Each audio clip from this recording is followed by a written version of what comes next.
Kita percaya kalau hadirat Tuhan itu nyata sempurna atas kita. Bagaimana respon kita terhadap Tuhan? Tuhan itu Allah yang gak pernah ingkar janji. Tuhan adalah guru batu kita. Tergantung kita, kapan Tuhan menolong saya. Padahal setiap saat, setiap detik Tuhan menolong hidup kita. Tuhan menolong segala permasalahan kita. Sakit, penyakit, ekonomi, tentang anak, keluarga, semua Tuhan sanggup menangani. Asal kita mau duduk diam di bawah kaki Tuhan dan kita akan berusaha. Tuhan adalah gunung batu kita. Amin saudara. Berikan buat Tuhan Yesus. Kita mulai. Kita punya Allah yang luar biasa. Jangan takut. Bawa Tuhan juga. Bawa Tuhan juga. Mari kita berikan dulu. Haleluya. Bawa Tuhan juga. Kota Betlehem.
Tuhan bilang begini, anakku, jangan takut, ada aku di depanmu.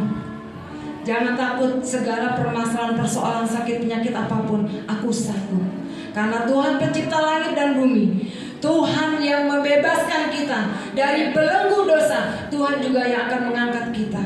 Percaya Bapak Ibu yang terkasih? Kita katakan amin. Amin, amin, amin. Jangan lepaskan tangan Tuhan yang kuat. Kami persilakan Bapak Ibu untuk duduk kembali.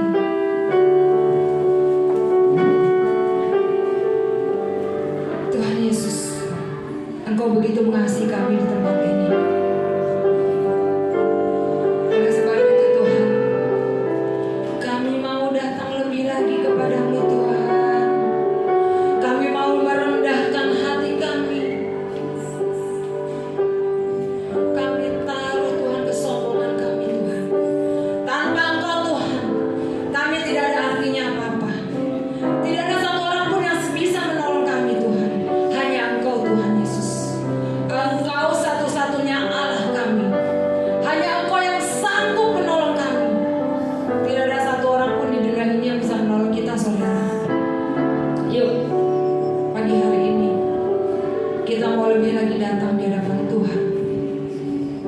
Kita mau datang dengan kesungguhan hati. Kita mau menghampiri hadirat Tuhan. Kita mau Tuhan supaya maskul hatinya terhadap kami. Kita mau tarik hadirat Tuhan dari surga turun. Kita berikan hati kita untuk Tuhan di hadapan hadirat-Mu. Di hadapan hadirat-Mu, ya Bapa. Dengan kerinduan kita datang saudara. Dengan penuh kerinduan. Di hadapan hadirat-Mu, ya Bapa. Bagi kami Tuhan segala keraguanku hilang. Kita di hadapan hadirat-Mu, ya Bapa. Ku datang dengan penuh kerinduan. Di hadapan hadirat-Mu, ya Bapa. Bagi kami Tuhan segala keraguanku hilang. Mari sembah Tuhan lebih lagi. Ku sembah Dia, ya Bapa. Ku sembah Dia, ya Tuhan. Ku tinggikan namamu Yesus dalam hidupku selalu. Mari Bapak Ibu kita hampiri hadirat Tuhan. Terima kasih Tuhan Yesus. Di hadapan hadirat-Mu, ya Bapa. Ya, ku datang dengan penuh kerinduan. Di hadapan hadirat-Mu, ya Bapa. Segala keraguanku hilang. Ku sembah Dia, ya Bapa. Ku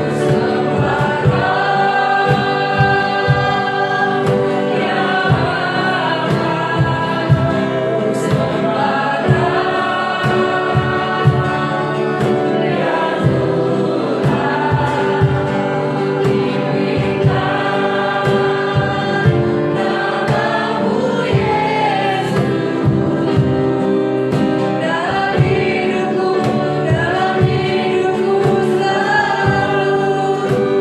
Mari Bapak Ibu yang rindu datang di hadapan Tuhan, kita bangkit berdiri. Kita akan sungguh-sungguh datang di hadirat Tuhan. Kita menyadari tanpa hadirat Tuhan kita tidak ada apa-apanya. Jangan hiraukan kanan kiri Bapak Ibu. Kita fokus di hadapan Tuhan. Kita mohon pertolongan Tuhan untuk hidup kita. Kita akan dengan penuh hormat katakan di hadapan hadirat Tuhan. Hadirat-Mu, ya Bapa. Mari jemaat Tuhan. Mari jemaat Tuhan katakan dengan penuh. Yang rindu datang di hadapan Tuhan lebih lagi. Katakan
setiap karyamu itu yang terbaik buat kami. Mari Tuhan ajari kami untuk kami senantiasa duduk diam di bawah kaki-Mu, merendahkan diri kami, sehingga setiap keegoisan kami, keangkuhan kami, kesombongan kami, Engkau ubah di dalam setiap kehidupan kami. Pagi hari ini Tuhan, kami meminta hadirat-Mu turun atas kami, menjamah setiap hati kami, memperbaharui setiap hati kami. Begitu banyak dosa kesalahan yang kami perbuat. Pagi hari ini kami minta kembali belas kasihan-Mu. Ampunilah kami dan layakkanlah kami. Terima kasih Tuhan buat semua yang Tuhan sudah kerjakan dalam kehidupan kami. Terima kasih buat hadirat-Mu. Pagi hari ini kami bersuka cita. Pagi hari kami bersyukur karena Engkau Allah yang ajaib. Engkau Allah yang hidup buat kami. Engkau Tuhan yang tidak pernah meninggalkan kami. Engkau Tuhan yang selalu memberikan kami kekuatan dan kesanggupan untuk menjalani hari demi hari kami. Terima kasih Bapa yang baik. Kami menyerahkan hari ini ke dalam tangan kuasa-Mu. Biarlah Engkau berbicara kepada kami pagi hari ini. Biarlah firman-Mu itu menjadi darah dan daging dalam kehidupan kami. Dan biarlah firman Tuhan yang begitu kuat terus kuat bersuara dalam diri kami. Dan biarlah kekuatan-Mu itu nyata dalam kehidupan kami. Urapi kami semuanya Tuhan. Dan biarlah firman yang kami dengar benar-benar berasal daripada-Mu. Terima kasih Bapa. Di dalam nama Tuhan Yesus Kristus kami berdoa dan mengucap syukur. Haleluya. Amin. Silakan duduk kembali Bapak Ibu Saudara. Terima kasih buat pelayan tim Wall Street hari ini. Terima kasih sekali sudah melayani jemaat Tuhan pada pagi hari ini. Bapak Ibu yang terkasih dalam Tuhan Yesus, pagi hari ini kembali saya diberikan tugas Bapak Gembala, karena Bapak Gembala tidak ada bersama-sama dengan kita karena beliau harus istirahat pasca operasi. Ya, beliau tidak boleh terkena debu dulu, jadi harus di dalam ruangan terlebih dahulu. Doakan supaya penglihatan dari Bapak Gembala bisa kembali pulih ya. Karena kemarin memang tidak bisa melihat apa-apa mata kirinya. Tadi pagi coba saya mengetes, begitu saya menetes mata jam 6, saya coba memberikan jari saya. Ini berapa Pak? Ditutup mata kanannya, dia bilang 2. Ini berapa Mah? 3. Tapi agak jauh, beliau belum terlalu bisa untuk melihat fokus. Tapi saya percaya bahwa Tuhan akan memberikan kesempurnaan. Apapun itu, saya percaya Tuhan memberi yang terbaik. Pagi hari ini kita akan belajar bersama-sama mengenai jawaban doa. Mari kita membuka di dalam Mazmur 66 ayat 19. Kita akan membacakan bersama-sama di dalam Mazmur 66 ayat yang ke-19. Kita akan buka Alkitab kita bersama-sama. Kita akan membacakan firman Tuhan ini bersama-sama. Mazmur pasal 66 ayat yang ke-19. Di depan sudah ada Bapak Ibu ya. Mari kita baca bersama-sama 2, 3. Sesungguhnya Allah telah mendengar, Ia telah memperhatikan doa yang kuucapkan.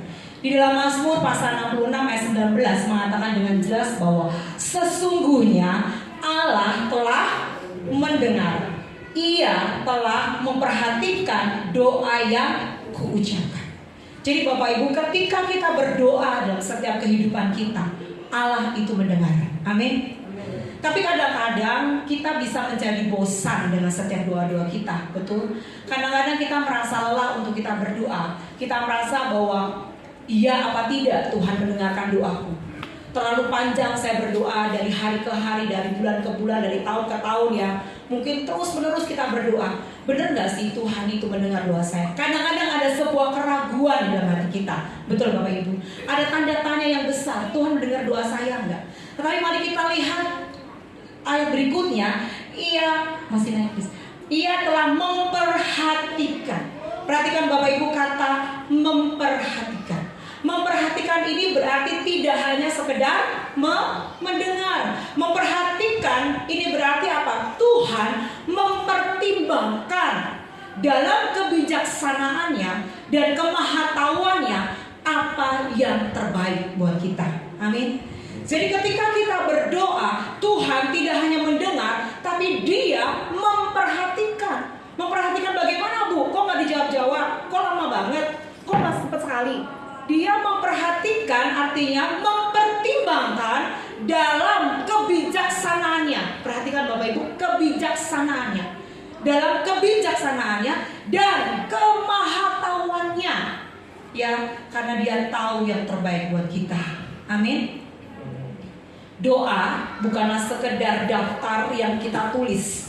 Ya, nggak salah sih kita nulis, Tuhan aku ingin rumah, Tuhan aku ingin jodoh. Ya, bagi-bagi yang masih jomblo ya, Tuhan aku pengen mobil, Tuhan aku ingin berprestasi, Tuhan aku ingin dapat beasiswa. Nggak salah.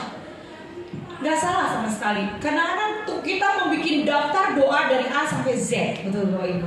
Kita membuat daftar doa 1, 2, 3, 4, 5, 6, 7, 8, 9, 10. 1 dijawab coret, 2 dijawab coret. Ini kok belum yang keempat. Kok cari jodoh nggak ketemu ya? Kemana nyarinya ya? Karena ada gitu anak muda ya. Ketemu yang pas bagaimana? Dia terus berdoa. Dia bikin list daftar bagaimana apa-apa aja yang harus dia doakan. Tetapi sesungguhnya doa bukanlah sekedar doa bukanlah sekedar daftar permohonan kita kepada Tuhan, tetapi doa adalah suatu bentuk komunikasi antara manusia sebagai ciptaan kepada Tuhan sebagai penciptanya.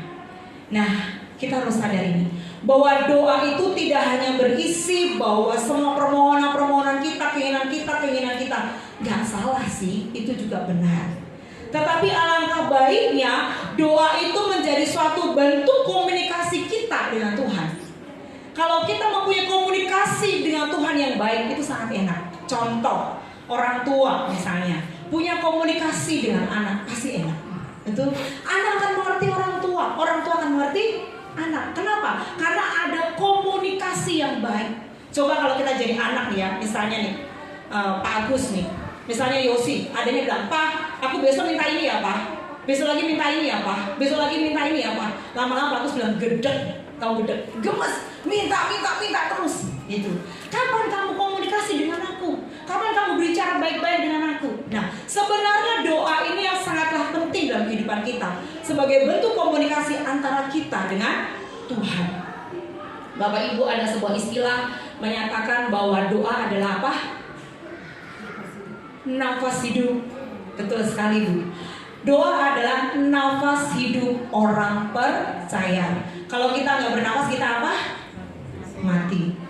Jadi kalau kita mau tes ya, pencet hidungnya, coba saat kamu pencet hidungmu tapi nggak pakai mulut ya, mulutnya ditutup, pencet hidung 5 menit aja, rasanya gimana Sat? Ngap, baru 5 menit loh. Baru dia Satria pencet hidung. Bapak Ibu mau praktek sama-sama dengan saya, coba pencet hidungnya, gak boleh buka mulut, tahan. Gak enak ya? Gak enak. Itulah doa.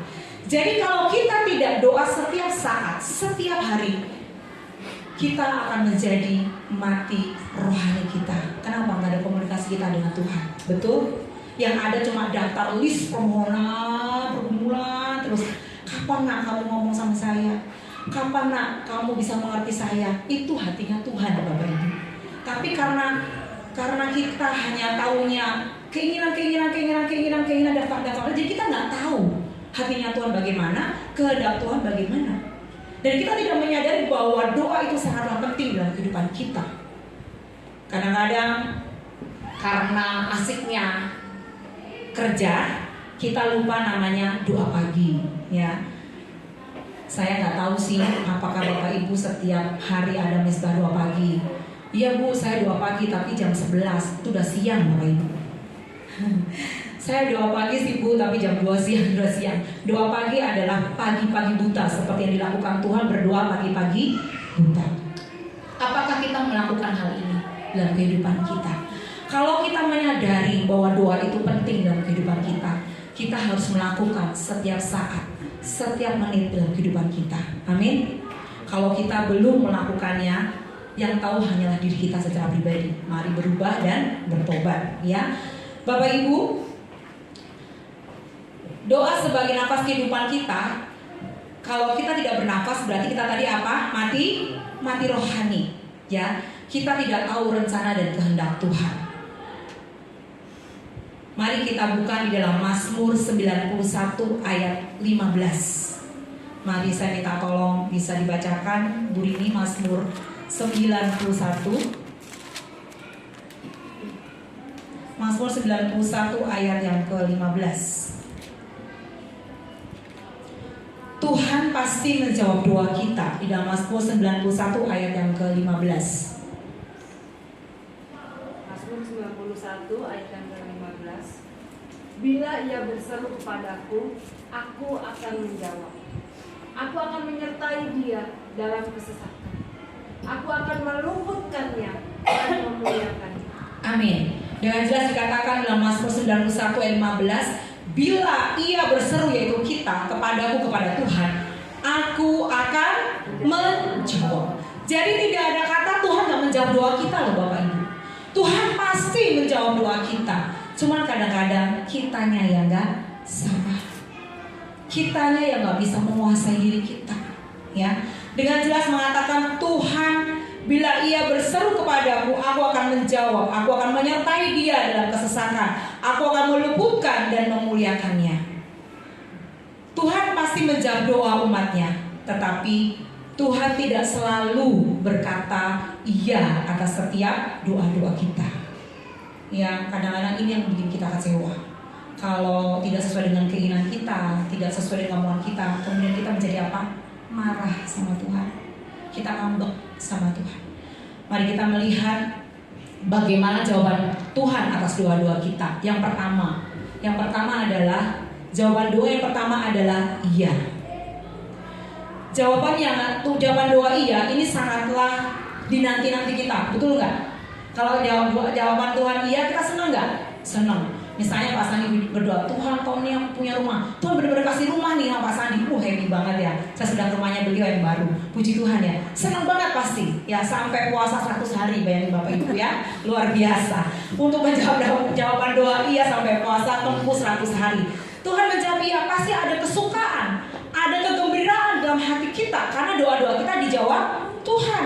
Ya kalau misalnya Satria berdoa kepada Tuhan, Tuhan kasih aku pendamping yang baik, tiba-tiba dikasih pendamping yang terbaik, senang nggak Sat? Senang dong. Senang dong, ya. Senang. Stefano senang nggak kalau dikasih doa sama Tuhan minta jodoh kasih yang terbaik, senang nggak? Senang ya. Jadi kalau ketika doa-doa kita dijawab Tuhan, doa-doa kita diterima Tuhan dan jawabannya cepat, hati kita apa? Senang. Kita berterima kasih Tuhan, terima kasih Tuhan sampai sujud-sujud sampai nangis-nangis. Kita senang banget, kemana-mana kita ketawa-ketawa, muka kita senyum-senyum ya. Ada orang mari ibu, mari pak, senang kenapa? Doa kita dijawab Tuhan. Dan ini salah satu jawaban Tuhan yang diberikan kepada kita, yaitu jawabannya iya. Tetapi ada tapinya Bapak Ibu. 1 Yohanes 5 ayat yang ke-14. Mari Mazmurnya bacakan. 1 Yohanes 5 ayat 14. Kita belajar banyak ayat hari ini ya Bapak Ibu. 1 Yohanes 5 ayat 14. 1 Yohanes 5 ayat 14. Dan inilah keberanian percaya kita kepadanya, yaitu bahwa ia mengabulkan doa kita jikalau kita meminta sesuatu kepadanya menurut kehendaknya. Nah, yang harus kita garis bawahi adalah bagian yang terakhir. Apa itu? Jikalau kita meminta sesuatu kepadanya menurut kehendaknya, bukan kehendak kita. Ya. Jadi ini firman Tuhan yang mengatakan, bukan saya. Jadi yang dikatakan Tuhan dijawab iya, itu pasti sesuai dengan kehendaknya, sesuai dengan pertimbangan Tuhan, sesuai dengan kebijaksanaan Tuhan, sesuai dengan kemahatauan Tuhan, kuasa Tuhan, sesuai dengan kehendaknya. Ya Bapak Ibu, kalau misalnya anak kita misalnya Yehuda minta balon, kita pasti kasih. Bener dong, karena dia bisa menerima itu dan sesuai dengan kehendak kita. Coba kalau Yehuda minta mobil, bakal nggak dikasih sama mamanya? Nggak bisa. Orang masih kecil mau naik mobil gimana? Kalau Lisa yang minta mobil bisa diturutin, ya karena udah gede bisa belajar. Jadi harus sesuai. Perhatikan, sesuai, seimbang. Sesuai dengan siapa? Kemauan kita? Enggak. Sesuai dengan keinginan kita? Enggak. Sesuai dengan apa? Kehendak Tuhan. Lalu bagaimana Bu sesuai dengan kehendak Tuhan? Cari-cari di kamus? Enggak. sesuai dengan kehendak Tuhan, berarti kita harus tinggal di dalam Dia, tinggal di dalam firman-Nya. Kalau kita tinggal di dalam firman-Nya, kalau kita tinggal di dalam Dia, kita pasti akan mengerti rencana dan kehendak Tuhan, sehingga kita bisa berdoa dan doa itu akan dijawab iya sama Tuhan. Yang pertama jawaban doa apa? Iya. Yang pertama jawaban doa apa Bapak Ibu? Kayaknya belum pada sarapan nih. Jawaban Tuhan doa yang pertama apa Bapak Ibu? Iya. Kalau jawaban Tuhan iya berarti sesuai dengan apa? Kehendaknya. Perlu digarisbawahi. Kehendaknya, bukan kehendak kita. Lalu kita akan beralih kepada jawaban yang kedua, ya. Sebelum kita masuk jawab yang kedua yang tunggu jawaban doa yang tunggu, kita mau melihat kembali di Yohanes 15 ayat 17, ya. Yohanes 15 ayat 17, kita baca sebentar ya Bapak Ibu. Yohanes 15 ayat yang ke-7. Mari Satria bacakan Yohanes 15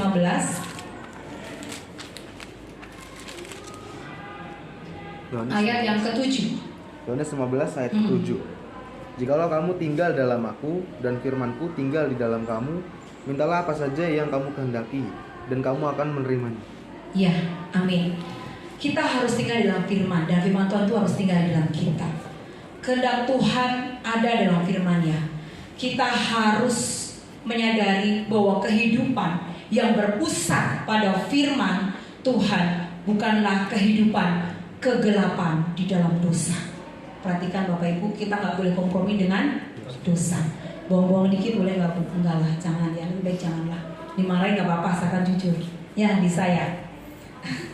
Jadi bukanlah kehidupan kegelapan dan dosa yang tersembunyi, dan kehendaknya pasti yang terbaik dalam kehidupan kita. Mari kita belajar hidup di dalam firman Tuhan. Hidup dalam firman Tuhan apa? Bacalah firman Tuhan, maka kau akan mengerti kehendak Tuhan. Kalau kita malas membaca firman Tuhan, kita nggak mau bangun pagi, kita nggak mau saat teduh, kita nggak mau baca firman, apa yang menjadi pegangan kita? Pasti nggak ada. Saya sangat bersyukur kalau ada keluarga-keluarga Kristen yang selalu mendirikan mezbahnya di pagi hari. Karena saya percaya bahwa Tuhan akan memberikan berkat-berkatnya di pagi hari yang luar biasa. Kalau itu belum terjadi, buatlah itu di dalam keluarga kita, sehingga kita akan melihat bagaimana jawaban-jawaban doa kita kepada Tuhan. Kemudian jawaban Tuhan yang kedua adalah tunggu. Ini agak tidak enak. Yang tadi enak ya Bapak Ibu, senang ya, happy banget ya. Sampai kalau jawaban Tuhan kita ya, yuk kita makan-makan gitu ya. Makan di mana, makan mana gitu ya. Tapi jawaban Tuhan yang kedua adalah tunggu. Nah, kita sudah mengerti bahwa kalau menunggu itu apa? Membosankan. Kalau di Manur paling kencang membosankan. Kayaknya pengalaman ya, menunggu jawaban Tuhan. Ya, menunggu adalah membosankan. Kalau misalnya suami mau pergi, istrinya make upnya lama banget ditunggu setengah jam, 1 jam, 2 jam. Waduh, ini yang dibedakin apa sih, yang didengkulin apa sih, lama banget gitu ya. Yang dikerli lah, alisnya dinaikin lah ya, ininya lipstiknya diganti-ganti lah. Bosan nggak kalau nunggu seperti itu? Bosan banget, karena pada akhirnya kita tidak bisa menunggu. Bosan ya, kita menunggu ya. Apapun juga kalau kita menunggu lama itu pasti bosan. Nah, jawaban Tuhan atas doa kita juga ada kata tunggu. Nah, bagaimana ketika kita menunggu jawaban Tuhan, respon kita menunggu jawaban Tuhan? Bosan. Pasti sih, saya juga mengalami Bapak Ibu. Nunggu kok nggak jawab-jawab, lama banget ya. Kapan, nih salah nggak nih, sudah kehendak Tuhan nggak? Kok lama banget, tunggu, nggak datang-datang ya. Dan kadang-kadang kita merasa bosan dan mulai kehilangan pegangan kepercayaan kita kepada Tuhan ketika jawabannya tunggu. Sebuah ilustrasi saya akan berikan. Ketika kita menjadi orang tua, tidak semua keinginan anak kita kabulkan, betul? Ada kalanya kita berkata, sabar ya nak, tunggu dulu. Nah, gitu ya. Misalnya Michelle, papi, papa, aku minta sepeda dong. Ayahnya nggak bilang, oh ya sekarang, Tapi akan ada saatnya yang berkata, tunggu ya Michelle, berdoa dulu. Dia pasti akan gelisah, kapan sepedanya datang, kapan sepedanya datang, tunggu aja. Tapi pada waktu yang tepat, papanya akan memberikan sepeda itu kepada Michelle. Betul? Inilah Tuhan. Kadang-kadang kita diizinkan menunggu jawaban-jawaban doa kita. Supaya apa? Sebenarnya supaya iman percaya kita lebih lagi kepada Tuhan. Coba kalau doa-doa kita selalu jawab ya, kita bisa sombong Bapak Ibu. Betul? Manjur doa. Sekali doa jawab, sekali doa jawab, saya doa jawab, langsung begini, sing-singkan enggak? Keren doa gue, mantap. Mau doain nggak? Langsung jadi. Itu akan membuat kita sombong. Kalau doa kita setiap kita doa dijawab iya dan iya, tapi Tuhan izinkan untuk jawaban doa kita untuk tunggu. Artinya apa? Tuhan ingin membentuk karakter kita. Mengerti Bapak Ibu? Karakter kita yang akan dibentuk Tuhan. Supaya ketika kita menerima janji Tuhan, kita menerima jawaban doa, kita tidak menjadi sombong. Ya, tidak menjadi sombong dalam kehidupan kita. Tuhan tidak pernah terburu-buru menjawab doa kita, karena Dia tahu yang terbaik untuk kita. Dia tahu kapan waktu terbaik untuk menjawab kita. Seringkali jawaban doa kita tunggu dulu. Kita diminta menunggu waktu Tuhan yang dalam setiap pergumulan kita. Kenapa sih kita harus tunggu dulu? Pengkhotbah 3 ayat 11.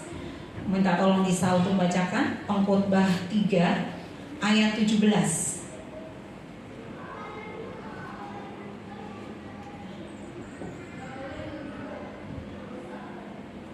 Pengkhotbah 3 ayat 11, maaf Lis, ayat 11 Lis.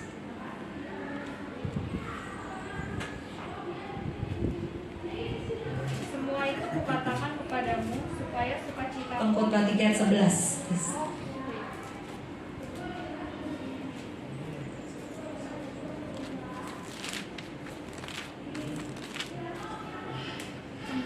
Pengkhotbah 3 ayat 11. Oh nyangkut, oke. Boleh pakai punya saya, nggak apa-apa? Udah? Oke. Ia membuat segala sesuatu indah pada waktunya. Bahkan ia memberikan kekekalan dalam hati mereka. Tetapi manusia tidak dapat menyelami pekerjaan yang dilakukan Allah dari awal sampai akhir. Nah, ini jawabannya. Pengkhotbah 3 ayat 11. Dikatakan dengan jelas, Ia membuat segala sesuatu indah pada waktunya. Bahkan Ia memberikan kekekalan dalam hati mereka. Tetapi perhatikan, manusia tidak dapat menyelami pekerjaan yang dilakukan Allah dari awal sampai akhir. Tuhan izinkan jawaban doa untuk tunggu. Kenapa? Karena jelas dalam Pengkhotbah 3 ayat 11 mengatakan apa? Tuhan mengetahui segala sesuatu indah pada waktunya. Kadang-kadang kita hanya bisa melihat sejauh yang di depan kita. Betul? Kadang-kadang kita hanya bisa melihat mungkin dalam hitungan menit, detik. Tetapi kita tidak bisa melihat jauh ke depan apa yang akan terjadi dalam kehidupan kita. Tuhan mengizinkan jawaban tunggu. Itu artinya Tuhan akan memberikan waktu yang terbaik. Ia membuat segala sesuatunya menjadi indah. Gak usah buru-buru. Kalau buru-buru, kalau bahasa Jawanya kemerungsung itu jadinya gak baik. Semua kalau buru-buru pasti ada ketinggalan ya. Ketinggalan ini, ketinggalan itu. Tapi kalau kita sabar menunggu, kita akan melihat segala sesuatu indah pada waktunya. Dikatakan dengan jelas, ayat mengatakan, tetapi manusia tidak dapat menyelami pekerjaan yang dilakukan Allah dari awal sampai akhir. Kita nggak tahu Tuhan punya rencana apa. Kita nggak tahu Tuhan maunya apa. Kenapa harus tunggu? Kenapa kita harus sadar? Mungkin di saat kita menunggu jawaban Tuhan, itu sakit hati kita. Waktu menunggu jawaban doa Tuhan, betapa pergumulan kita rasanya berat banget. Di saat kita menunggu jawaban Tuhan, kadang-kadang dipertaruhkan iman percaya kita kepada Tuhan. Dan itu gak nyaman buat kita. Kapan? Ada pertanyaan-pertanyaan dalam diri kita. Bahkan mungkin ada pertanyaan dalam kita, kenapa? Ya, kenapa Tuhan? Kenapa? Tetapi Pengkhotbah 3 ayat 11 ya mengatakan dengan jelas, Tuhan membuat segala sesuatu indah pada waktunya. Bahkan ayat yang terakhir, tetapi manusia yaitu kita tidak dapat menyelami pekerjaan yang dilakukan Allah dari awal sampai akhir. Kita hanya tahu awalnya, tapi akhirnya Tuhan yang tahu. Ya, saya masih mengingat waktu Bu Swesti datang kepada saya dan dia bilang, Bu, saya mau pindah ke Solo. Oh gitu Bu, ya. Karena seperti ini Bu. Oh ya, kita berdoa saja Bu. Doa siapa yang dijawab Tuhan? Saya bilang begitu sama Bu Swesti waktu itu. Nunggunya lama ya Bu. Cari sono nggak ketemu. Ya, tetapi setelah mendapat rumah indah pada waktunya. Bosen nggak bosen? Imannya pernah dangkal nggak Bu? Pasti pernah. Pernah nggak pas nanti sampai wes nggak percaya sama Tuhan kalau ini janji dia omongi kayak gitu ya? Wes nggak percaya aku dengan janji Tuhan kayak begini. Karena fase menunggu itu nggak nyaman. Kadang-kadang iman kita bisa berontak, iman kita bisa beralih dari kepercayaan kita kepada Tuhan. Karena kita hanya bisa melihat di depan kita, tapi Tuhan mengetahui apa yang dilakukan dan Tuhan mengetahui jauh di depan kita. Itu yang harus kita garis bawahi. Kita nggak tahu, tapi Tuhan tahu yang terbaik buat kita. Walaupun sakit, walaupun susah, walaupun nggak nyaman, walaupun air mata sampai berderai-derai, bahkan air mata sampai kering. Ya, kadang-kadang itu yang terjadi. Tuhan izinkan terjadi di kehidupan kita. Tapi Tuhan akan membuat segala sesuatunya indah pada waktunya, dan Dia akan menyelesaikan pekerjaannya dari awal sampai akhir. Kita tidak mengerti bahwa semua indah pada waktunya, tapi nanti kita akan mengerti bahwa Tuhan itu sangat mengasihi kita. Amin. Jawaban iya sangat menyenangkan hati kita. Jawaban tunggu agak lumayan, betul? Masih nunggu, berarti ada harapan dijawab iya kan? Yang ketiga, yang sangat tidak enak buat kita. Mari kita lihat. Jawaban doa yang ketiga adalah tidak. Saya bertanya kepada Bapak Ibu, kalau ditolak itu enak gak sih? Sat, kalau kamu ditolak cintanya sama cewek enak gak? Enak gak Sat? Enggak. Sakit gak kalau ditolak? Sakit ya? Gak enak ya? Kalau misalnya Stefanus ditolak, mau ditolak sama ceweknya tuh sakit gak? Biasa. Oh biasa. Udah kebal berarti ya. Biasa ditolak. Biasa ditolak kan berarti ya. Oh ya makanya curhat jadinya Bapak Ibu ya. Udah biasa. Waduh kasihan Vin. Jadi kita harus berdoa sih supaya tidak ada penolakan lagi ya. Siap katanya. Segala satu kalau ditolak itu nggak enak, betul nggak? Ketika mungkin Andreas mengerjakan skripsi sama dosen ditolak nih, coret-coret, enak nggak Andreas? Gak enak, udah capek-capek bikin, malam dikerjain, ditolak lagi, udah dinasinya begini lagi. Maaf ya, kadang ada dosen bilang, nih, gitu ya, dipanikin gitu dengan galak begitu. Bisa bekerja bisa nggak sih? Nah, itu penolakan gak enak. Jawaban doa itu juga ada kata tidak. Ini gak nyaman buat diri kita, Bapak Ibu. Inilah jawaban yang paling tidak kita inginkan, betul? Kita nggak ingin jawaban tidak. Kita masih ingin jawaban iya dan tunggu. Sebagai manusia, ya wajar. Ketika Tuhan berkata tidak untuk permohonan kita, apakah respon kita? Sedih, kecewa, marah, berontak, meninggalkan Tuhan. Semua ini bisa terjadi dalam hidup kita kalau iman kita nggak siap. Betul? Kalau kita nggak kuat tinggal di dalam firman Tuhan, ini yang akan terjadi, Bapak Ibu. Kita berkata begini, saya sudah berdoa dari pagi ketemu siang, siang ketemu malam, malam ketemu pagi, terus saya berdoa. Kok Tuhan jawab enggak ya? Ada sesuatu yang dongkol dari kita. Apa salah gue? Udah mulai ngomong sama Tuhan nih. Apa salahku Tuhan? Aku sudah berbuat banyak hal A, B, C, D, E, F, G sampai Z aku lakuin. Tapi kenapa jawabannya tidak? Sakit loh hatiku Tuhan, digitukan. Karena sebuah penolakan itu tidak enak. Jawaban tidak itu akan membuat kita marah, kecewa, sedih, bahkan kita berontak Tuhan dan tinggalkan Tuhan karena kekecewaan kita, karena amarah kita. Dan ini bisa terjadi kepada siapapun juga, termasuk saya, Bapak Ibu. Kalau kita tidak kuat di dalam Tuhan, selagi kita masih tinggal di dalam daging.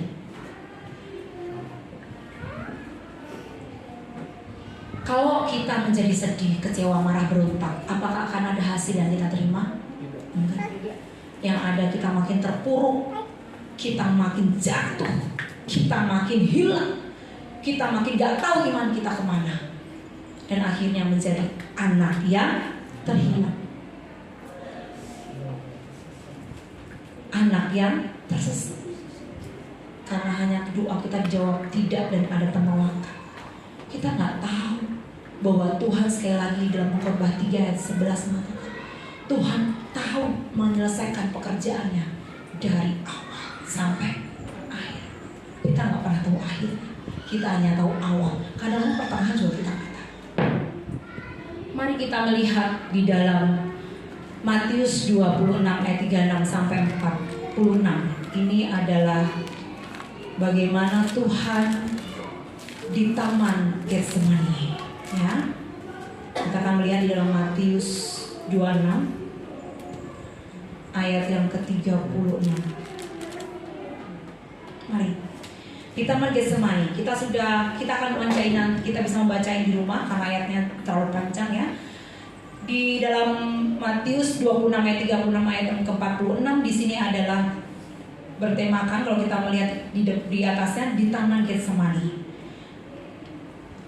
Di Taman Getsemani adalah taman di mana Tuhan berdoa sebelum dia disalibkan. Dia berkata di Taman Getsemani itu dengan jelas, dia berkata, Tuhan, jika cawang ini bisa berlalu daripadaku, lalukanlah. Jika persoalan, pergumulan, beban berat ini bisa berlalu, lalukanlah Tuhan.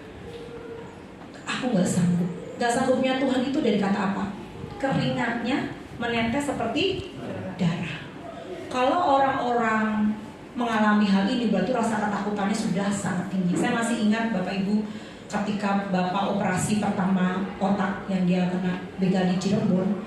Waktu saya dikasih vonis bahwa A, B, C, D tidak ada yang baik dari Bapak, lutut saya itu bisa bergetar. Saya baru ngerti bagaimana rasa ketakutan yang tinggi itu bisa membuat lutut kita itu goyang sendiri tanpa saya goyangin. Itu bisa sampai saya pegangin. Kenapa ya? Itu berarti rasa takut saya terlalu besar. Dan saya bilang, Tuhan, kalau boleh lalukan pergumulan daripadaku. Ini yang dialami Tuhan, tapi tidak seberat apa yang saya alami, tapi berat Tuhan yang mengalaminya, karena dia akan melewati fase penyaliban. Di dalam ayat yang ke-38, mari kita baca bersama-sama Matius 26 ayat yang ke-38. Kalau sudah mendapatkan, kita akan baca bersama-sama. 2, 3. Lalu katanya kepada mereka, hatiku sangat sedih, seperti mau mati rasanya. Tinggallah di sini dan berjaga-jagalah dengan aku. Ketika Tuhan Yesus di Taman Getsemani dikatakan dengan jelas, hatinya sangat sedih. Bukan hatinya sedih loh, sangat itu sudah benar-benar melampaui kekuatan dia. Sangat sedih. Dikatakan seperti mau mati rasanya. Tuhan berkata, aku gak sanggup sebenarnya memikul beban ini. Aku gak sanggup memikul pergumulan ini. Dan dia berkata kepada Bapa, Tuhan, lalukan cawan ini daripadaku. Aku gak sanggup. Tetapi apa yang dikatakan Tuhan? Apakah dia dilalukan dari cawangnya? Enggak. Tuhan memberi jawaban Bapa di dalam jawaban. Enggak. Dia harus melewati masa penderitaan sampai disalibkan. Dan itu gak mudah buat Tuhan di dalam kemanusiaannya. Dia sangat berkata, hatiku sangat sedih, seperti mau mati rasanya. Kadang-kadang ini juga pernah terjadi dalam kehidupan kita, ketika doa kita tidak dijawab, ketika Tuhan berkata tidak atas kehidupan kita. Berat banget pergumulan kita, sampai seperti rasanya udahlah ini enaknya balik aja ke surga. Enak aja balik ke surga. Ya kalau masuk surga, mau ke neraka gimana? Kok enak mau balik ke surga sendirian, ya? Maunya sendiri gak bisa. Udahlah kayak gini mati aja. Emang segampang itu mati? Oh enggak segampang itu. Ya, Tuhan mengalami tekanan yang begitu rupa. Dia berdoa, kurang apa Tuhan Yesus? Kurang apa di dalam kemanusiaannya? Dia melakukan kehendak Tuhan. Dia melakukan setiap rencana Tuhan dengan sangat baik. Tetapi dia mendapatkan penolakan jawaban. seperti mau mati rasanya. Dia terus meminta kepada Bapa di surga, tetapi jawabannya apa? Tidak. Apakah dia marah? Enggak. Apakah dia kecewa? Enggak. Dia lakukan enggak? Lakukan. Walaupun berat, walaupun sakit, walaupun gak enak. Bapak Ibu, saya bertanya kepada Bapak Ibu, mata, hidung, telinga, mulut, semua tubuh kita, siapa yang ciptakan? Tuhan. Coba ya, kalau kita marah sama Tuhan ya, bagian mata kita ditutup satu aja, enak gak? Tangan kita dibikin apa gitu sama Tuhan, enak gak? Kok bisa marahin kita? Sebenarnya kita gak punya hak untuk kita marah sama Tuhan. Kita gak punya hak untuk kita protes sama Tuhan, karena Tuhan itu yang memiliki hidup kita. Betul? Tuhan hanya mau penyerahan kita. Apa haknya kita marah? Semua Tuhan yang kasih loh. Betul? Nafas kehidupan, hikmat, kepandaian, kecerdasan, karir yang bagus, pekerjaan yang baik, jodoh yang cantik, jodoh yang ganteng, ya, keuangan yang baik mungkin ya. Kemungkinan Tuhan izinkan keuangan yang gak baik, tapi berat gak kita marah sama Tuhan? Kalau balik nih Tuhan marah sama kita, apa yang terjadi dengan kehidupan kita? Habis. Betul? Kalau kita marah sama Tuhan, sebenarnya kita gak punya alasan untuk kita marah sama Tuhan, karena semua hidup kita ini miliknya Tuhan. Semua yang ada di diri kita ini haknya Tuhan. Lalu kenapa kita marah kalau doa kita gak dijawab Tuhan? Itulah sisi manusia kita. Mari kita belajar untuk mempersiapkan sisi kedagingan kita. Ketika kita tidak dijawab doa kita, tidak. Sebaiknya Bapak Ibu, jangan marah, jangan sedih, jangan kecewa. Terima dengan sebuah ketulusan dan keikhlasan. Maka kita akan lihat pekerjaan Tuhan dari awal sampai akhir. Tapi kadang-kadang kita kesel, kita merasa sok kuat, kita merasa sok jagoan dengan Tuhan. Tuhan, ngapa kamu gak jawab doaku? Saya sudah berusaha, saya mengerjakan semuanya, tapi mana? Ternyata seperti ini. Hasilnya mana? Lah kamu bagaimana? Lakukan gak sesuai kehendak dan rencanaku? Kok marah? Masih dikasih kehidupan, pas tidur masih bersyukur? Masih dikasih kesehatan, masih bersyukur? Coba kalau Tuhan marah, tiba-tiba hidup kita di play-outing, gak bisa nafas, gimana coba? Ya kalau dibikin mancung saya mau Bapak Ibu ya, jadi cantik saya. Nah tapi kalau dipancet gitu terus kita gak bisa nafas, ya kalau masuk surga, kalau masuk neraka, bisa kita marah? Ya apa coba? Ya, mungkin kalau misalnya mata kita yang lentik-lentik, bulu matanya bagus-bagus, kalau Tuhan misalnya nih, kita marah, Tuhan ganti marah nih, aku yang punya kamu, tak marah gantian, tutup mata kita mau apa? Kita gak bisa lihat semuanya loh. Gelap, enak gak? Gak enak. Sebab itulah mari kita sadar pagi hari ini, gak ada hak kita untuk kecewa, gak ada hak kita untuk marah, gak ada hak kita untuk berontak kepada Tuhan. Kalau kita ngerti di dalam Pengkhotbah 3 ayat 11, masukkan dalam hati kita, Tuhan mengerti jauh ke depan lebih baik. Bisa kita mendapat penolakan, memang gak enak. Bisa kita mengalami jawaban tidak yang begitu menyakitkan, buat kita menangis, pasti. Membuat kita sedih, pasti. Membuat kita marah, pasti. Tapi jangan lama-lama. Ya, jangan lama-lama. Balik lagi ke Tuhan. Balik lagi ke Tuhan. Jangan pernah tinggalkan Tuhan. Amin. Mari kita melihat di dalam 2 Korintus 12 ayat 7 sampai 11. Mari bisa dibacakan. Saya minta tolong Pak Agus, boleh bacakan Pak, minta tolong Pak.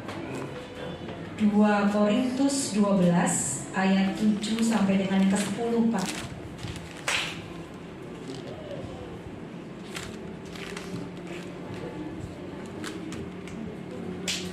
2 Korintus 12 ayat 7 sampai 10 Pak. Demikian firman Tuhan. Dan supaya aku jangan meninggikan diri karena penyataan-penyataan yang luar biasa itu, maka aku diberi suatu duri di dalam dagingku, yaitu seorang utusan iblis untuk mengecoh aku, supaya aku jangan meninggikan diri. Tentang hal itu aku sudah 3 kali berseru kepada Tuhan, supaya utusan iblis itu mundur daripadaku. Tetapi jawab Tuhan kepadaku, cukuplah kasih karuniaku bagimu, sebab justru dalam kelemahanlah kuasaku menjadi sempurna. Sebab itu terlebih suka aku bermegah atas kelemahanku, supaya kuasa Kristus turun menaungi aku. Terakhir, karena itu aku senang dan rela di dalam kelemahan, di dalam kesiksaan, di dalam kesukaran, di dalam penganiayaan dan kesesakan oleh karena Kristus. Sebab jika aku lemah, maka aku kuat. Amin. Kalau kita melihat dalam 2 Korintus 12 ayat 7 sampai 10, Rasul Paulus berdoa 3 kali agar dibebaskan dari duri dalam daging yang dialaminya. Tetapi jawaban Tuhan apa? Tidak. Dikatakan di sini, cukuplah kasih karuniaku bagimu, sebab justru dalam kelemahanlah kuasaku menjadi sempurna. Ditolak loh, Paulus pernah apa Bapak Ibu? Bikin banyak bertobat nggak? Iya. Memberitakan Injil nggak? Iya. Berkorban nggak buat Tuhan? Iya. Berkorban sampai nyawanya nggak? Iya. Tetapi dia berdoa supaya Tuhan lalukan duri dalam dagingnya. Tuhan lalukan nggak? Enggak loh. Dan Tuhan menjawab, cukuplah kasih karuniaku bagimu. Tuhan bilang enggak lah, cukup. Cukup. Tuhan memberikan jawaban tidak. Mengapa? Karena ada rencana Tuhan atas penderitaan yang dialami Paulus melalui jawaban tidak. Supaya apa? Paulus diajar, 1, tidak sombong. Ayat yang ke-7, ya. Ayat yang ke-7. Dan supaya aku jangan meninggikan diri karena pernyataan-pernyataan yang luar biasa itu, maka aku diberi suatu duri dalam dagingku, yaitu seorang utusan iblis untuk mengecoh aku, supaya aku jangan meninggikan diri. Kenapa Tuhan tidak memberikan jawaban iya kepada Rasul Paulus yang begitu luar biasa mengorbankan hidupnya buat Tuhan, yang rela mati, merelakan segala sesuatunya buat Tuhan? Kita mungkin belum ada apa-apanya dengan Rasul Paulus, betul? Yang kita berikan kepada Tuhan belum tentu ada apa-apanya dengan Rasul Paulus, betul? Termasuk saya. Tetapi Rasul Paulus mendapatkan jawaban tidak. Kenapa? 1, supaya tidak sombong, ayat yang ke-7. Yang kedua, menghargai kasih karunia Tuhan, ayat yang ke-9a. Ya, tetapi jawab Tuhan kepadaku, cukuplah kasih karuniaku bagimu. Sudah cukup. Kemudian ayat yang ke-9b, dalam kelemahan kuasanya menjadi sempurna. Ketika Tuhan menjawab doa kita tidak dan respon kita benar, maka kita akan mendapatkan kekuatan yang lebih lagi di dalam Tuhan.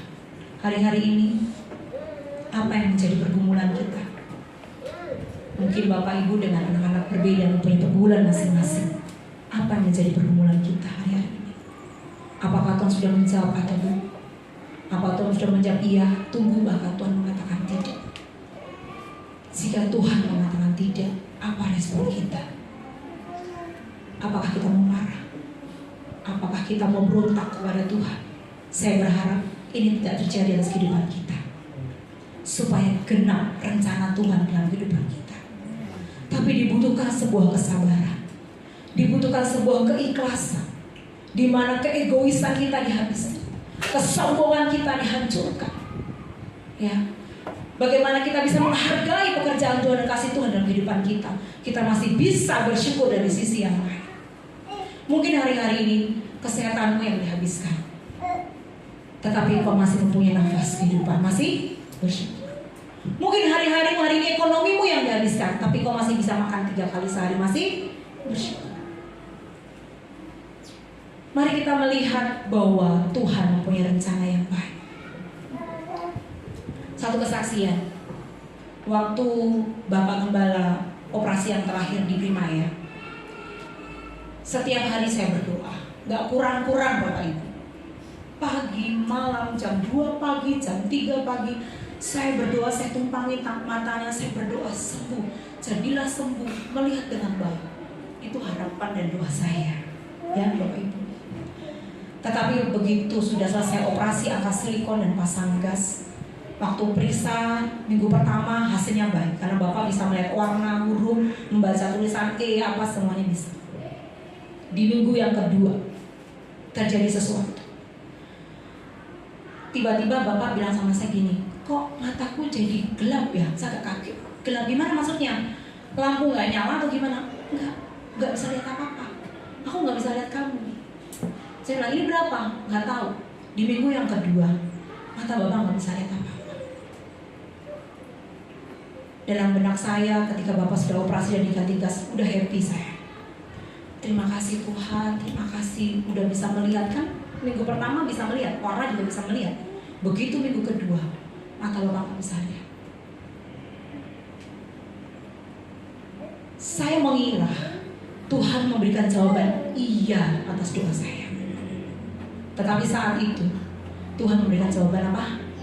Tidak. Ketika saya mendengar vonis dari dokter dan saya diceritain sama dokter bahwa jika tidak bisa dipakai gas dan menolak gas makanya menjadi seperti ini, berarti dia harus pasang silikon. Nanti kita akan copot silikonnya. Kalau dicopot silikon masih belum bisa nggak berat, berarti pasang lagi silikonnya. Jadi Bapak bisa bongkar pasang silikon. Saya bilang ini mata loh, bongkar pasang bukan pasang. Sakit pasti. Hari ini Bapak mulai sakit matanya, mulai agak sakit matanya. Ya, mata saya agak ngilu mah. Itu tadi pagi saya suruh udah oke. Ada obat dari dokter kita minum ya. Percaya nggak apa-apa? Iya mah. Ketika jawaban itu saya terima Bapak Ibu, respon saya terdiam. Saya diam. Saya lari dari Bapak. Saya jauh-jauh dari Bapak. Saya masuk ke kamar Sharon. Di situ saya tertunduk dan saya berkata begini, Tuhan, kamu izinkan ini terjadi. Gak bisa lihat apa-apa, gelap total ya Bapak bilang. Kalau lihat lampu pun hanya kuning saja, gak bisa terang seperti ini. Duh, hati saya seperti Tuhan, sedih Bapak. Siapa yang gak sedih kalau suami mengalami seperti itu? Pasti sedih ya. Anak-anak kalau orang tua yang manis pasti sedih. Sedih banget saya nangis, saya jerit sama Tuhan. Kemudian Sharon bilang begini, Mama udah berdoa dari pagi sampai siang, aku lihat Tuhan sayang gak Mama sama Papa? Saya bilang, Tuhan sayang sama Papa. Saya bilang sama Sharon, Tuhan sayang sama Papa. Sudah kita berdoa saja, gak usah marah sama Tuhan, gak usah kecewa sama Tuhan. Walaupun gak nyaman, walaupun hati Mama sedih, walaupun hati Mama kacau, pikiran Mama kacau, tapi saya mau taruh iman saya ke Tuhan. Saya datang ke Papa, saya berkata begini, Pak, justru dalam seperti ini akan dipakai Tuhan luar biasa. Saya berkata begitu. Justru di kelemahan mula Tuhan akan menyatakan kemuliaan. Karena waktu itu kata Sharon, papanya sempat nangis karena Bapak gak mau nangis di depan saya. Di depan anaknya dia nangis. Dia berkata sama Sharon, Papa sedih. Dia bilang, Papa sedih banget hatinya, kata gitu.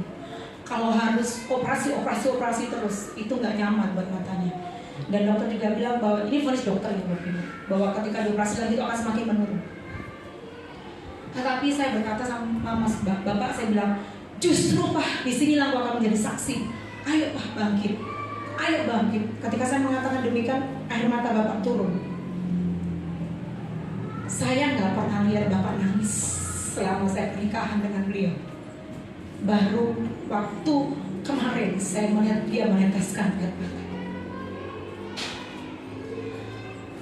Dan ada seorang anak dia kepada saya, ya saudara Lia dia kepada saya, dan dia memberikan jawaban Bapak waktu Febri dioperasi. WA itu saya tunjukkan ke Bapak. Lihat, baca. Ini pernah kamu katakan kepada anakmu, Febri. Ini yang harus terjadi sama kamu. Dia berkata, amin, amin, amin. Ya, amin. Aku harus kuat. Walaupun kadang-kadang saya melihat dia tertunduk ya, karena gak nyaman Bapak Ibu. Satu bisa melihat dengan baik, satu gak baik. Kayak kita pakai sepatu, satunya tinggi, satu pendek aja, kan gak nyaman ya. Dan kemarin juga saya didampingi Bu Rini ya, selama di rumah sakit. Tekanan gula mata Bapak sangat rendah ya Bu. Saya bilang sama Bu Rini, Bu, saya jujur takut. Karena saya searching, saya baca kalau tekanan gula mata rendah itu akan bisa menyebabkan kebutaan. Saya cuma bilang sama Bapak, semangat ya, kuat, pasti bisa melewati. Puji Tuhan, Bapak sama Sharon anaknya juga nyadain papahnya ya. Jadi papanya senyum-senyum dan dia kuat menjalani operasi ya. Puji Tuhan Bapak sudah operasi dengan baik. Ketika saya mendapatkan jawaban enggak dengan segala di luar ekspektasi saya, Hati saya juga sedih waktu itu. Pikiran juga kemana-mana. Mata adalah pelita untuk kita hidup, betul? Kalau kenapa-napa ya apa? Tapi di satu sisi saya mulai terdiam, saya hanya sedih, tapi saya nggak marah loh sama Tuhan. Saya nggak kecewa sama Tuhan. Saya nggak berkata, Tuhan kenapa kamu buat seperti ini? Kok kamu seperti ini banget sama saya? Saya sudah pelayanan, saya sudah begini, saya sudah berdoa dari pagi setiap malam, tapi kenapa saya seperti ini? Tapi saya nggak berkata seperti itu. Saya hanya berkata sama Tuhan, aku sedih Bapak, tapi aku mau belajar untuk tetap menuruti rencana kehendak-Mu. Dan saya berdoa, biarlah kehendak Tuhan dan rencana Tuhan terjadi untuk mata suami saya, Bapak, kembali kita. Biarlah Tuhan menyempurnakan pekerjaannya di dalam kelemahannya. Tuhan yang bekerja. Tadi pagi saya berangkat. Lepas saya pergi ke sini, dia bilang sampaikan salam saya kepada jemaat dan doakan saya supaya saya bisa kembali bersama-sama dengan mereka. Dan saya melihat dia tetap semangat. Malam pagi dia nyembah Tuhan dengan keterbatasannya. Dia masih lakukan itu. Dengan keterbatasannya, dia masih membuat renungan pagi buat kita. Saya mau tolong Bapak Ibu. Pak, saya bikinin ya. Supaya mana enggak Pak? Enggak, aku masih bisa kok. Aku masih bisa kok. Selagi aku masih bisa lakukan, aku akan lakukan buat Tuhan. Respon ini yang saya tunggu-tunggu dari Bapak. Perkataan ini yang saya tunggu-tunggu dari Bapak. Jadi saya mengerti isi hatinya. Mari Bapak Ibu, pergumulan apa yang kita hadapi saat ini?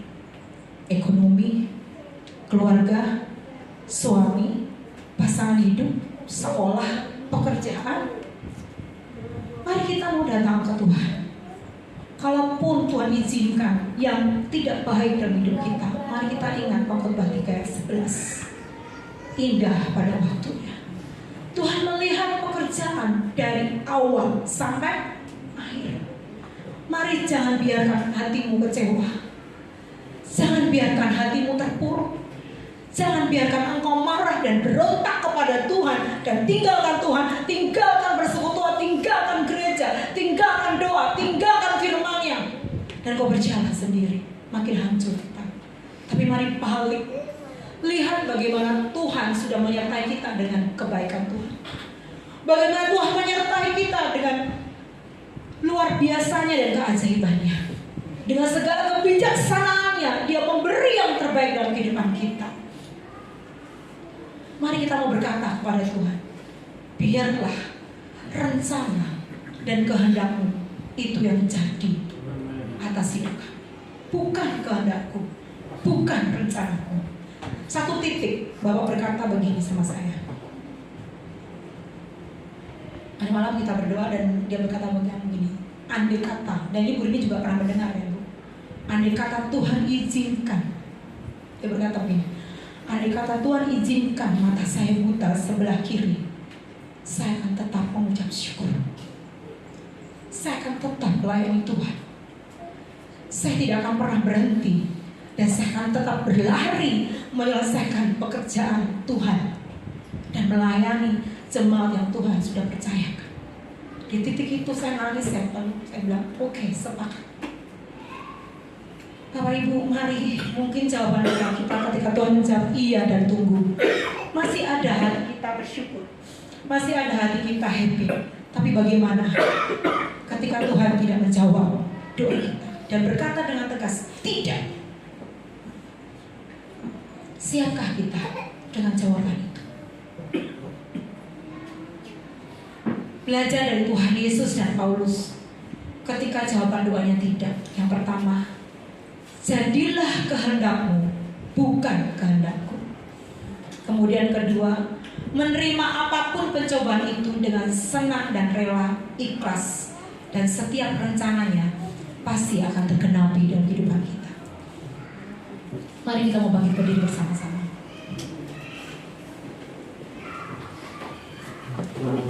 Mari kita akan membaca bersama-sama kesimpulan kita pagi hari ini. supaya iman kita kembali dibangun, supaya kita semakin teguh dalam mengiring Tuhan, supaya kita tidak menjadi kecewa.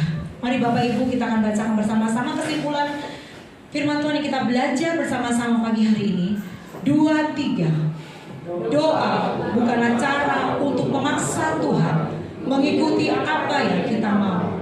Doa hendaknya berisi sebuah penyerahan diri untuk mengikuti kehendaknya, walaupun hal itu bertentangan dengan kemauan kita. Apapun jawaban doa, terimalah dengan bersyukur dan rela, ikhlas, karena Tuhan tahu yang terbaik bagi kita. Amin. Mari Bapak Ibu, saya undang tim Presiden Worship untuk kembali maju ke depan. Jika pagi hari ini kita belajar mengenai jawaban doa atas kehidupan kita, baiklah kita tidak hanya bersenang-senang dengan jawaban iya dan Tuhan, tapi kita mempersiapkan hati kita untuk kita berkata, jika doa kita tidak jawab Tuhan dan Tuhan mengatakan tidak, berikan respon yang baik. Apapun pergumulanmu hari ini, mungkin orang tuamu, mungkin anakmu, mungkin istrimu, mungkin kamu ada sakit penyakit, mungkin pergumulan ekonomi, mungkin pergumulan apapun pekerjaan Tuhan izinkan terjadi atas kehidupan kita. Mari kita mau berkata bahwa Tuhan lebih tahu yang terbaik buat kita. Mari kita pegang janji Tuhan dalam Khotbah 3 ayat 11. Semua indah pada waktunya. Hati kita tidak mengetahui, tetapi Tuhan tahu menyelesaikan tugasnya dari awal sampai akhir. Haleluya. Mari bawa hatimu, bawa setiap doa pergumulanmu kepada Tuhan. Dan mari kita belajar tetap bersyukur. Janganlah kita memberontak kepada Tuhan. Mari belajar untuk tidak kecewa. Mari belajar untuk tidak marah kepada Tuhan. Karena hidup kita sepenuhnya milik Tuhan. Dan Tuhan yang berhak atas hidup kita.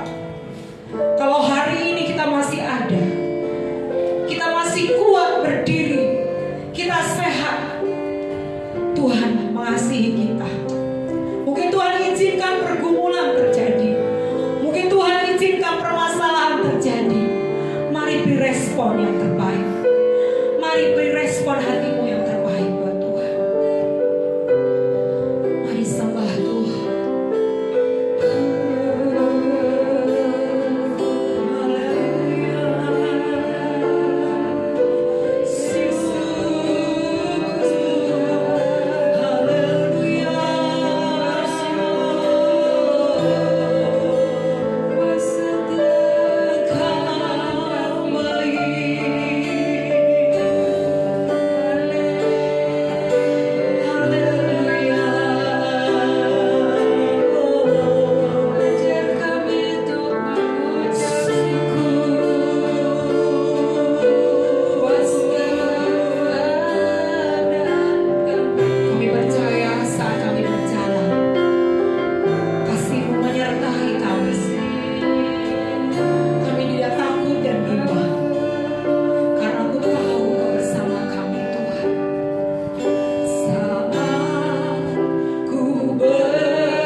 melihat jalan Tuhan. Ketika mungkin engkau tidak menerima janji Tuhan, ketika engkau menerima jawaban tidak atas setiap doamu, mari kita tetap percaya, kita tidak takut dan bimbang, karena Tuhan jauh lebih tahu apa yang terbaik dalam kehidupan kita. Dia tahu menyelesaikan pekerjaannya dari awal sampai akhir. Mari taruh imanmu, jangan tinggalkan Tuhan, jangan marah, jangan kecewa, jangan berontak kepada Tuhan. Mintalah kekuatan Tuhan, karena di saat kita lemah, disitulah tangan Tuhan akan bekerja secara ajaib dalam kehidupan kita. Mari kita angkat tangan kita bersama-sama, Bapak Ibu Saudara. Kita mau nyanyikan pujian ini, saat aku berjalan, kasih-Mu menerangi langkahku. Saat ku berjalan, kasih-Mu menerangi langkahku.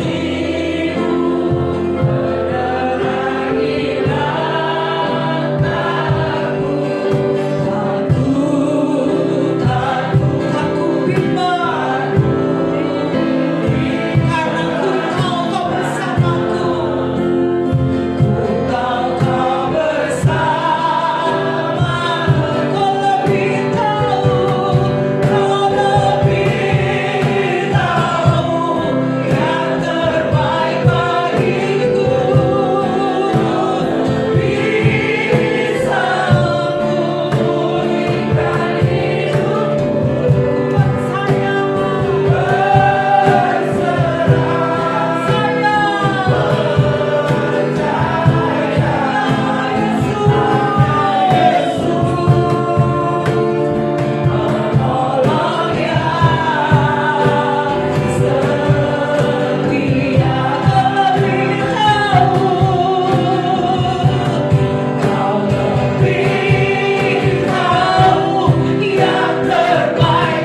sedang berurusan dengan Tuhanmu yang ajaib.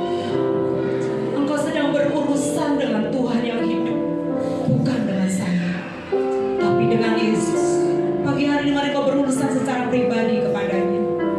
Nyatakan setiap isi hatimu kepada Tuhan, dan siapkan hatimu, siapkan dirimu untuk apapun yang Tuhan izinkan terjadi atas kehidupan kita.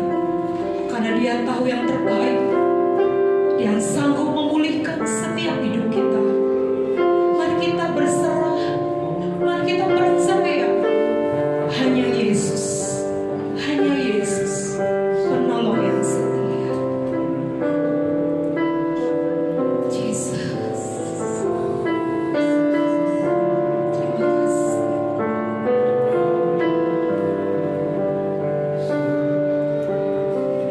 Terima kasih Tuhan, terima kasih.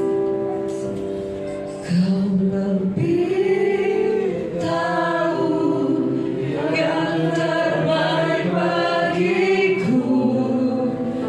Mari nyanyikan pujian ini. Selalu pulihkan hidupku. Mari berserah. Mari percaya. Hanya Yesus. Hanya Yesus penolong yang setia. Mari kuatkan imanmu dan percaya, katakan kau lebih tahu, kau lebih tahu yang terbaik bagiku. Kau lebih sanggup pulihkan hidupku. Terima kasih Tuhan. Ku percaya hanya Yesus ya penolong yang kobarkan imanmu kembali karena Tuhan memberi yang terbaik. Haleluya. Kau lebih tahu yang terbaik bagiku. Kau lebih sanggup kami berserah. Ku percaya hanya Yesus, hanya Yesus penolong yang setia.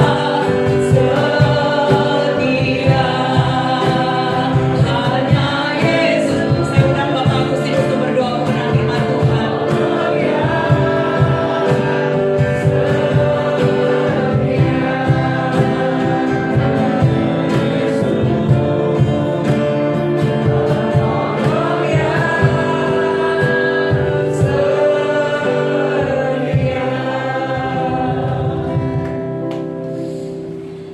Pagi hari ini kami mengucap syukur Tuhan buat kebenaran firman-Mu yang boleh kami dengar pagi hari ini. Bapak, kami boleh melihat keadaan kami, boleh melihat kehidupan kami hari-hari yang sudah kami lalui Tuhan Yesus. Begitu banyak setiap doa kami yang tidak sesuai dengan apa yang kami harapkan, sehingga kami kadang-kadang mengambil keputusan untuk kami undur diri. Kadang-kadang kami mengambil keputusan untuk kami kecewa. Kadang-kadang kami mengambil keputusan untuk kami marah Tuhan. Bapak, kembali pagi hari ini Tuhan ingatkan buat setiap kami Tuhan Yesus bahwa kehidupan ini adalah milik-Mu Tuhan. Bila melalui firman-Mu pagi hari ini kami dipulihkan kembali, kami dikembalikan kembali. Bagaimana kami sungguh-sungguh menyerahkan hidup ini ada dalam tangan Tuhan. Pertolongan Tuhan tidak pernah terlambat untuk setiap kami. Oh Tuhan yang setia atas setiap kami Tuhan Yesus. Biarlah kehidupan doa kami yang hari-hari ini kita bangun Tuhan, membuat kami fondasi kehidupan kami semakin kokoh. Apapun yang kami alami, bahkan setiap doa-doa yang kami naikkan di hadapan Tuhan, apapun jawaban yang senantiasa kami terima, itu yang terbaik bagi setiap kami Tuhan. Terima kasih Bapak Surga, terima kasih Roh Kudus.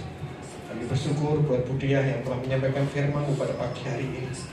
Bapak, kami sepakat sehati Tuhan, kami percaya bahwa kekuatan yang senantiasa mengalir atas Ibu Gembala kami Tuhan Yesus, di dalam melayani Tuhan, di dalam melayani suami, anak-anak, kami percaya bahwa Tuhan yang senantiasa terus memberikan kekuatan, Tuhan yang memberikan penghiburan, dan kami percaya bahwa iman keyakinan dalam Tuhan tidak pernah luntur atas Budia bersama dengan keluarga Tuhan.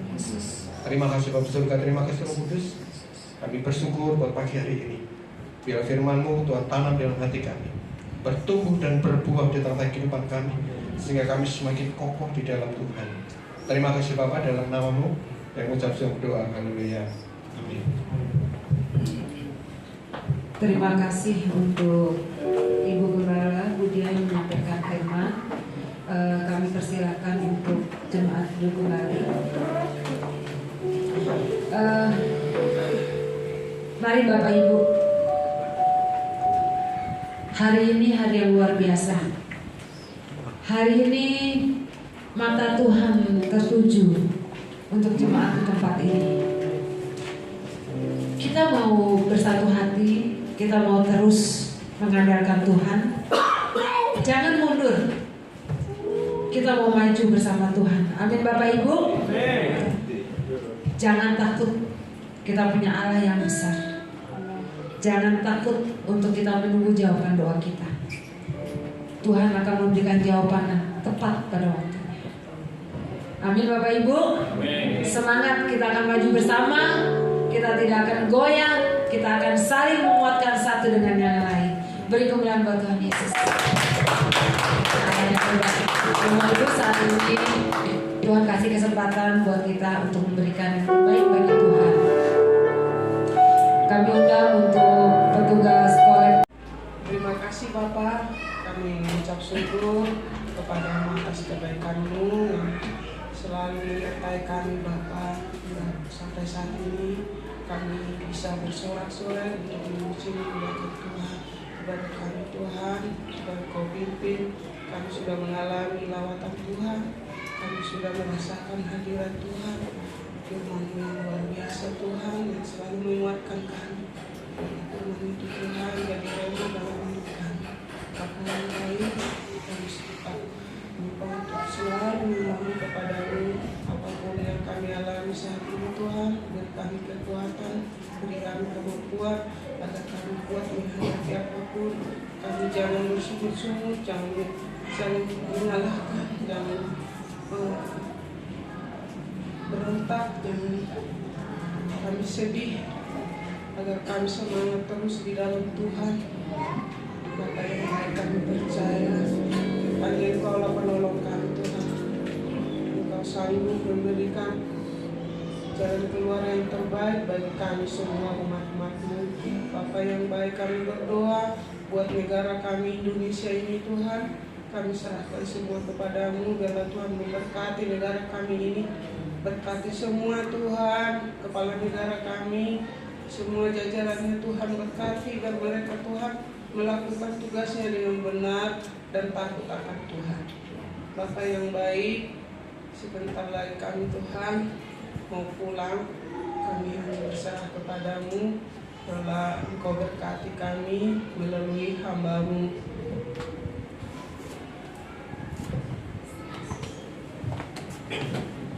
Ya, mari Bapak Ibu kita bangkit berdiri sama-sama.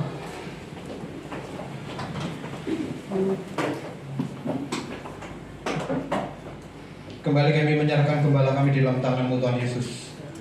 Biarlah melalui proses pemulihan yang dilakukan operasi di hari Jumat kemarin, Bapak kami percaya bahwa Tuhan yang sanggup menyembuhkan dari penglihatan dari gembala kami.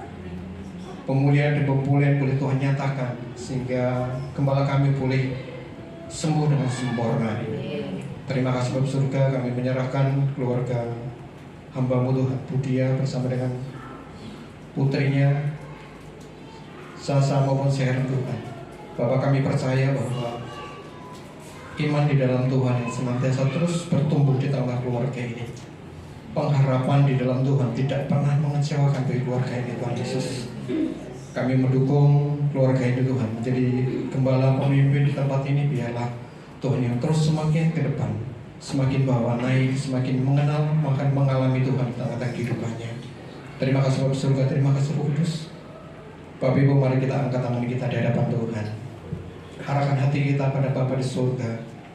Diberkatilah kehidupan rumah tanggamu, diberkatilah dimanapun Bapak Ibu berada, dan jadilah berkat, jadilah garam dan terang dimanapun Tuhan percayakan di tengah kehidupan kami. Bapak Ibu, mari kita pulang bersama-sama dengan membawa berkat dari Bapa di surga.